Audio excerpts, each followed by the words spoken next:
You've never actually touched anything in your entire life. Not your phone, not your coffee cup, not even your own face. And I'm not being poetic here. This is straight up physics. The atoms in your finger and the atoms in whatever you think you're touching right now, they never make contact. Ever. There's always a tiny gap between them. And what you feel as touch is actually something far stranger. If nothing ever really touches, what exactly is going on when you pick up a pen or shake someone's hand? Let's start with something simple. Hold your hand up. Look at it. It seems pretty solid, right? Like a single continuous thing. But zoom in, way in, past the skin cells, past the molecules, down to the atoms themselves. What do you find? Mostly nothing. Your hand is almost entirely empty space. If an atom were the size of a football stadium, the nucleus would be a marble sitting at the 50-yard line, and the electrons would be tiny specks buzzing around somewhere up in the nosebleed seats. Everything in between, nothing. Void. Empty. So your hand, this thing that seems so solid and real, is actually more like a cloud of tiny particles with huge amounts of emptiness between them. And here's where it gets weird. Those particles, the electrons specifically, they're what stop your hand from passing right through the table when you put it down. But they don't do it by touching. They do it by repelling. Think about magnets for a second. Take two magnets and try to push the same poles together, north to north or south to south. You can feel them pushing back, right? There's this invisible force that keeps them apart. You can push harder and they resist harder, but they never actually touch. The force gets stronger the closer you bring them. That's kind of what's happening with atoms, except instead of magnetic fields, we're dealing with electric fields. Every atom has electrons, and electrons carry a negative electric charge. When your hand gets close to the table, the electrons in your hand and the electrons in the table start to feel each other. And here's the thing about electrons. They hate each other, like really hate each other. Same charges repel, remember? So as your hand gets closer to the table, the electrons push back harder and harder. Eventually, that repulsive force is strong enough that it stops your hand from going any further. You feel that stopping force, that resistance, and your brain interprets it as solid or touch. But there's always a gap. Always. Now you might be thinking, okay, but what about when I'm sitting in a chair? I'm resting my full weight on it. Surely the atoms must be touching then, right? Nope. Still not touching. The electrons are just pushing back with exactly the right amount of force to support your weight.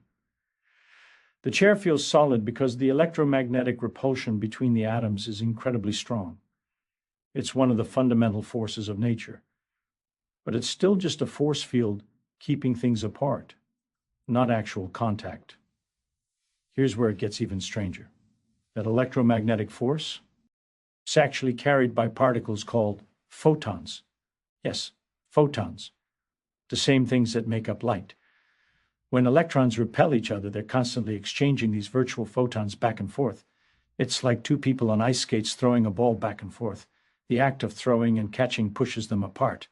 Except in the quantum world, these photons are virtual, meaning they pop in and out of existence so fast we can never detect them directly. They only exist as the messengers of the electromagnetic force. So when you touch something, what's really happening is that clouds of electrons are pushing against each other via exchanges of virtual photons, and the force of that repulsion is what you feel. Your sense of touch is actually your sense of electromagnetic repulsion. You're feeling force fields, not matter. Let's think about this another way. You know how sometimes you can feel the heat coming off a stove before you actually touch it? You put your hand near the burner and you can feel it getting warm. That's infrared radiation, photons, transferring energy to your hand. Well, in a sense, all touch is like that. It's just that instead of feeling heat photons, you're feeling the push of electromagnetic force photons. The only difference is that electromagnetic repulsion happens at much shorter distances and with much more intensity. Now, I know what some of you are thinking. What about the strong nuclear force? That's the force that holds protons and neutrons together in the nucleus, and it's way stronger than electromagnetism. Don't those particles touch? Well, here's the thing. Even in the nucleus, particles don't really touch in the way we think about it. The strong force is carried by particles called gluons, and it works at incredibly tiny distances. We're talking about a millionth of a billionth of a meter. At those scales, our everyday concept of touching starts to break down completely. In quantum mechanics, particles aren't really particles in the classical sense anyway. They're more like fuzzy probability clouds. An electron doesn't have a precise location until you measure it. It exists in a sort of smeared out state, a wave of probability. So asking whether two electrons touch is kind of like asking whether two clouds touch. Where does one cloud end and another begin? It's fuzzy, undefined. The question itself doesn't quite make sense at that level. But let's come back to something more tangible. Think about walking. Every step you take, you're pushing against the ground, and the ground is pushing back. Newton's third law, right? For every action, there's an equal and opposite reaction. But you're not actually making contact with the ground. The atoms in your shoes and the atoms in the pavement are repelling each other electromagnetically. And that repulsion is what holds you up and pushes you forward. You're essentially hovering a tiny, tiny distance above the ground at all times, held up by electric forces. The same goes for sitting, leaning, grabbing, everything. You're always hovering. We're all just hovering all the time, supported by invisible force fields. It's like we're living in a world made of ghosts that can push but never touch. Here's another fun one. Think about eating. You pick up a sandwich, take a bite, chew it up, swallow it. That food becomes part of you, right? The atom S from the sandwich eventually get incorporated into your cells. But at no point did those atoms ever touch the atoms that were already in your body. They just got close enough for the electromagnetic and chemical forces to do their thing. Bonds formed, energy was transferred, but no actual touching. Your body is constantly rebuilding itself from food. And it's all happening through forces acting across tiny gaps. Or think about magnets again, but this time on a bigger scale. There are trains in Japan and China that use magnetic levitation. They float above the track, held up by powerful magnetic forces. No contact, no friction. They can go incredibly fast because there's nothing touching to slow them down. In a way, that's what all of us are doing all the time. We're magnetically levitating above everything we interact with. We're maglev trains navigating a world of force fields. Now let's talk about why this matters. Why should you care that nothing ever touches? Well, for one thing, it changes how you see the world. That solid, tangible reality you think you're experiencing, it's an illusion. Not in some mystical woo-woo sense, but in a very real, physical sense. What you perceive as solid matter is mostly empty space with force fields holding it together. The solidity is a useful fiction your brain creates to help you navigate the world. But it's not what's actually there. And this has practical consequences too. The reason you can't walk through walls isn't because the atoms are physically blocking you. It's because the electromagnetic repulsion between the atoms is too strong. But what if we could temporarily weaken that repulsion? Or what if we could arrange MS in a way that the repulsion was less? That's actually what we do when we make materials like aerogels, super lightweight materials that are mostly air but still have some structure. They work by spacing atoms out in a clever way so there's less repulsive force overall. Or think about chemistry. Chemical reactions happen when atoms get close enough for their electron clouds to interact and form new bonds. But again, the atoms never touch. The electrons rearrange themselves into new configurations based on electromagnetic forces. Understanding that touch is really electromagnetic repulsion helps chemists design new molecules and materials with specific properties. There's also something profound here about the nature of reality. We like to think of objects as things, discrete, separate, solid. But at the quantum level, that's not quite right. Objects are more like patterns of forces and fields.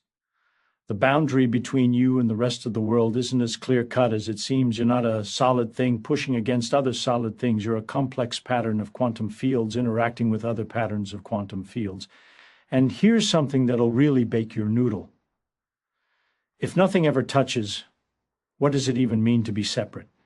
If the atoms in your hand and the atoms in the table are interacting through force fields, constantly exchanging virtual photons, are they really separate? Or are they part of one continuous electromagnetic field that permeates everything? In quantum field theory, which is our best description of how the world works at small scales, Fields are fundamental and particles are just excitations of those fields. So in a deep sense, everything is connected, not touching, but connected through fields. Let's do a thought experiment. Imagine you're an alien who's never experienced touch. You've only ever experienced things through sound or light or something like that. You come to Earth and you watch humans interacting with objects. You see them picking things up, putting things down, sitting, standing. If you didn't know about electromagnetic forces, how would you explain what's happening? You might think there's some kind of invisible glue or connection. You'd be right, in a way. There is an invisible connection, the electromagnetic field. But you'd be wrong if you thought anything was actually making contact. Now, there's one more layer to this that makes it even weirder. Remember how I said electrons exist as probability clouds? Well, there's a quantum mechanical effect called tunneling, where particles can sometimes pass through barriers they shouldn't be able to pass through classically. The probability cloud of an electron can extend slightly beyond where we'd expect it to be, and very occasionally an electron can find itself on the other side of a barrier without ever having passed through it in the classical sense. So in extremely rare cases, at the quantum level, particles can kind of do the impossible and appear where they shouldn't be. This actually happens in your body all the time. Enzymes, which are biological molecules that speed up chemical reactions, often rely on quantum tunneling. A hydrogen atom might tunnel through a barrier to get from one place to another, making the reaction happen faster than it would classically. So while macroscopically nothing touches, at the quantum level, things are even weirder than that. Particles can be in multiple places at once, tunnel through barriers, and generally refuse to obey our intuitive understanding of reality. But let's zoom back out to the everyday world. You might be wondering, if this is true, why does it feel like I'm touching things? Why does the illusion work so well? The answer is evolution. Your brain evolved to help you survive, not to give you an accurate picture of quantum reality. Knowing that you're electromagnetically repelling against a surface isn't useful for catching prey or avoiding predators. But knowing that there's a solid thing that you can grab or stand on, that's incredibly useful. So your brain takes the raw data, electromagnetic forces pushing back against your skin, and it constructs a simplified model, solid objects that you can touch. It's the same reason you see colors, even though color doesn't exist in the physical world. Light has different wavelengths, and your brain interprets those wavelengths as colors to help you distinguish between things. The colors aren't real in an objective sense. They're a useful fiction your brain creates. Same with touch. The solidity isn't real. It's a useful fiction. And this fiction is really convincing. You can slap a table and it feels absolutely solid. You can feel the jarring impact in your hand. But what you're actually feeling is a rapid deceleration as the electromagnetic forces between your hand and the table push back against each other very quickly. The faster the deceleration, the more force you feel, and your brain interprets that as a hard impact, but still no touching. Here's another way to think about it. You know how when you push on a spring, it pushes back? The harder you push, the harder it pushes back. That's basically what atoms are like. They're like tiny springs that resist compression. When you push your hand down on a table, you're compressing the electromagnetic springs between the atoms, and they push back. The table feels solid because those springs are incredibly stiff. But they're still springs. There's always some give, some compression, even if it's imperceptibly small. In fact, when you sit on a chair, the chair does compress slightly. Not much, maybe a fraction of a millimeter, but it does compress. The atoms get slightly closer together. The electromagnetic repulsion gets slightly stronger, and that increased repulsion is what supports your weight. So in a very real sense, everything you touch deforms a tiny bit, even if you can't see it. The world is slightly squishier than you think. Now let's talk about something really mind-bending. If nothing ever touches, how do things stick together? Why doesn't your skin just fall off your bones? Why doesn't water fall apart into individual molecules? The answer, again, is electromagnetic forces. But not repulsion this time, attraction. See, while electrons repel each other, they're attracted to protons. Protons have a positive charge, electrons have a negative charge, and opposites attract. In an atom, the electrons are held in orbit around the nucleus by this electromagnetic attraction. And when atoms come together to form molecules, the electrons can be shared or transferred in ways that create attractive forces between atoms. These are called chemical bonds. So while the electron clouds of different atoms repel each other and prevent touching, the underlying electromagnetic attraction between electrons and protons is what holds matter together. It's a delicate balance. Get atoms too close, and the electron repulsion dominates. Keep them at just the right distance, and the attraction between electrons and protons holds them together in stable molecules and materials. Water is a great example. A water molecule is two hydrogen atoms bonded to one oxygen atom. The electrons are shared between the atoms in a way that creates a stable structure. But the water molecules themselves don't touch each other. They're held together by weaker electromagnetic forces called hydrogen bonds. These bonds are strong enough to keep water liquid at room temperature, but weak enough that the molecules can slide past each other, which is why water flows. It's all electromagnetic forces acting across tiny gaps. Your body is the same way. Your cells are held together by chemical bonds and electromagnetic forces. Your DNA, your proteins, your cell membranes, all of it is intricate patterns of atoms held in place by forces, not by touching. You are a symphony of electromagnetic interactions, a dance of forces playing out across billions of atoms. And here's something cool, because touch is really just electromagnetic repulsion. The strength of what you feel depends on how strong that repulsion is. Different materials have different atomic structures, which means different amounts of repulsion.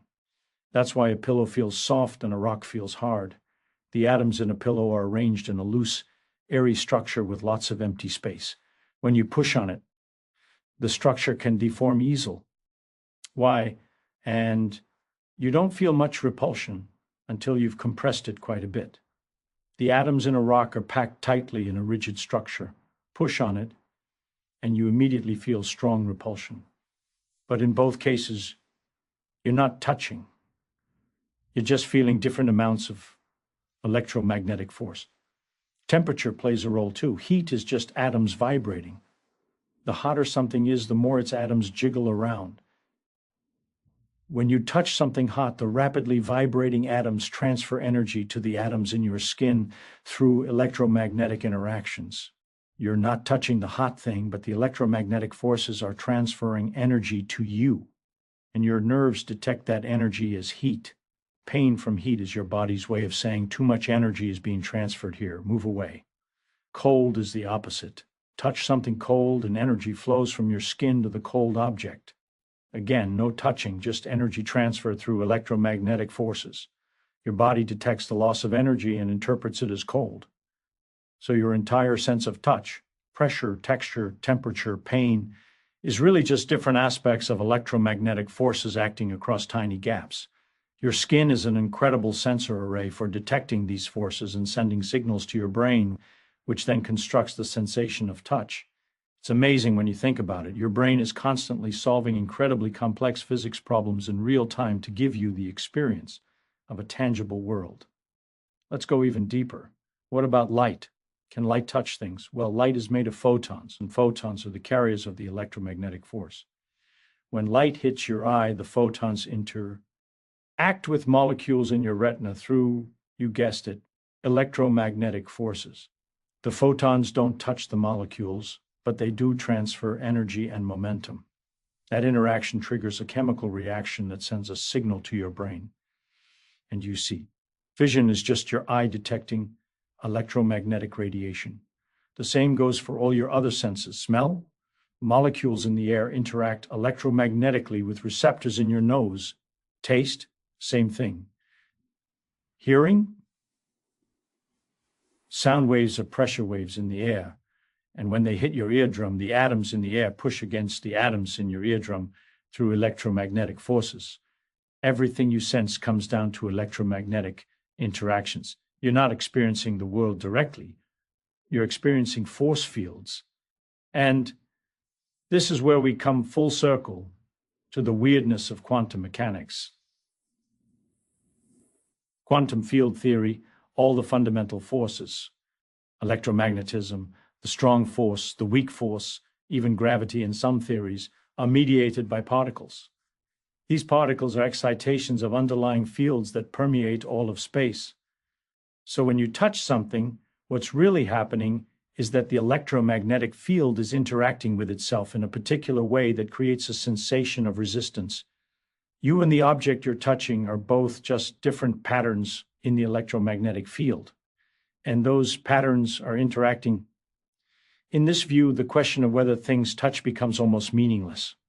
There's no hard boundary between you and the rest of the world. You're not a separate thing touching other separate things. You're a temporary pattern in a universal field, interacting with other temporary patterns, the sense of separation, of individuality, of solid objects. It's all emergent from the underlying field dynamics. This might sound abstract or philosophical, but it has real implications. Quantum computers, for example, work by exploiting the fact that quantum particles can be in multiple states at once and can interact in ways that classical objects can't. Understanding that touch is really field interactions helps us design better quantum systems.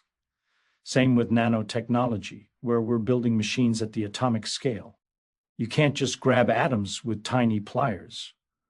You have to manipulate them using electromagnetic forces. Even in medicine, this matters. Drug molecules work by binding to receptors in your cells, but they don't touch the receptors. They get close enough that the electromagnetic forces create a stable configuration, like a key fitting into a lock. Understanding these forces helps us design better drugs that bind more effectively. So where does this leave us? You've gone your whole life thinking you were touching things, and now I'm telling you that you never have and never will. Does that change anything? In a practical sense, not really. You'll still feel like you're touching things, and that's fine. The illusion is useful. But maybe, just maybe, you'll walk through the world a little differently, knowing that it's all force fields and empty space, that the solidity is a beautiful lie, and underneath it all is something far stranger and more wonderful. Think about it. Right now, you're hovering above your chair, held up by invisible electromagnetic forces. Your fingers are hovering above your phone or keyboard, pushing against force fields to interact with it. The ground beneath your feet is pushing back against you through trillions of tiny atomic repulsions. You're flying through space on a giant rock, held to its surface by gravity, surrounded by a thin layer of air, and not a single atom in your body is touching any of it. You're a ghost in a world of ghosts, held together by forces we can barely comprehend. And yet, here you are, conscious, aware, able to think about all this. Your brain, made of atoms that never touch, is somehow able to ponder its own nature and the nature of reality itself. That might be the deepest mystery of all. So the next time you shake someone's hand or hug a loved one or pet your dog, remember, you're not actually touching them. You're experiencing the electromagnetic forces between the atoms in your body and the atoms in theirs. But in a way that makes it even more special, because in that moment your fields are interacting with their fields. You're exchanging virtual photons. You're participating in the cosmic dance of forces that holds the universe together. You're connected not through contact, but through something more fundamental. And that's pretty amazing when you think about it. Nothing ever touches anything. And that might be the most touching truth of all.